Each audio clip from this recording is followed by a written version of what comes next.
If you are applying for a non-immigrant visa from abroad, and this video is for you, the Department of Homeland Security recently expanded the ability of consular officers abroad to waive the in-person interview requirement for certain types of non-immigrant visas if you've already held that classification before.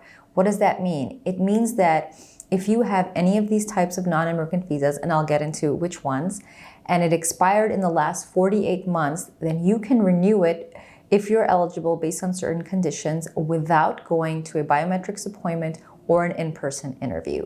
So in today's video, I'm going to talk about who qualifies, how you can do this, and I'll mostly be on my screen and I'll walk through some of the details.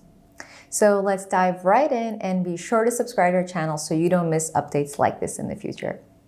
Okay, so here you see the announcement from the State Department, which talks about the expanded ability of consular officers to waive the in-person interview requirement for individuals applying for a non-immigrant visa in the classification that they've already held before. An example of this would be you've had a B1 visa and it's expired sometime in the last 48 months and you'd now like to get another one. So you may qualify for this, and I'll get into the details in a second. And this policy is in effect until December 31st, 2021. And I'm actually going to take an example of a U.S. consulate and embassy abroad. I'm going to go to India because I've been getting a lot of questions from Indian nationals. And let's just take a look at an example. And then I would encourage you to do the same and go on the U.S. Embassy and Consulate website of the country that you are in and trying to get a non-immigrant visa in. And again, if you're trying to apply for a non-immigrant visa, like a B1 or B2, but you've never ever had one before, this interview waiver is not for you. All right, so now let's take a look here. The U.S. Embassy in New Delhi is currently processing all visa categories, including student visas, H-1B, H-4, L-1, L-2, C-1D, and B-1, B-2 visas. And now because their capacity is limited, they're trying to take some appointments off their plate, and they have introduced Dropbox applications. And as you can see here, they're accepting Dropbox applications for renewals of non-immigrant visas up to 48 months after expiration.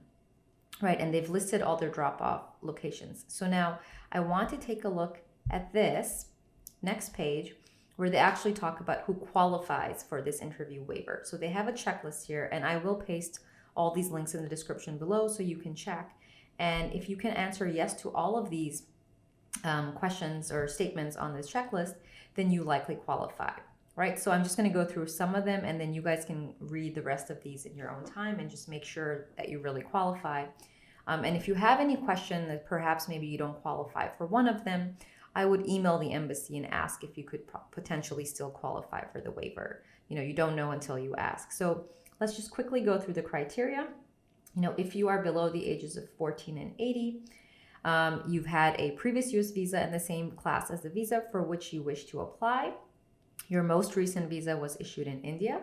It was issued after January 1, 2008. You've never had refusals for a visa in any class after your most recent visa issuance. If you are applying for an H or L or R visa, your prior visa in the same class is still valid or expired within the last 12 months. So that's, you know, whereas for everybody else it's 48 months, for the H or L it is the last 12 months. Okay, and then if you have a child below 14 years of age or if you're over 80 years of age, then you may also qualify even if you don't have some of those other criteria, right? So I will, and then they actually walk you through the step-by-step how to apply, right? So the visa application is the same. It's still DS-160 form. You then register an account and they link to the webpage where they want you to do that. You pay the visa application fee. And then if you qualify for an interview waiver, you will be able to select the post that will process your renewal application. And then they'll give you a date on which you can go and submit or drop off your application, right? So they're pretty clear instructions, and they tell you exactly what to do and what time to drop it off.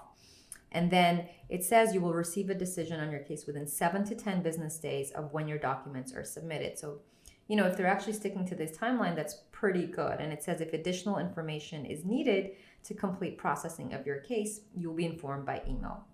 And if your application is approved, your passport and visa will be delivered for pickup to your selected document collection center that you have already, specified when you scheduled your drop-off. So that was a quick overview of the non-immigrant visa interview waiver process. I hope it was helpful. If it was, hit the like button below and subscribe to our channel so that you don't miss any future videos. I will see you in the next video.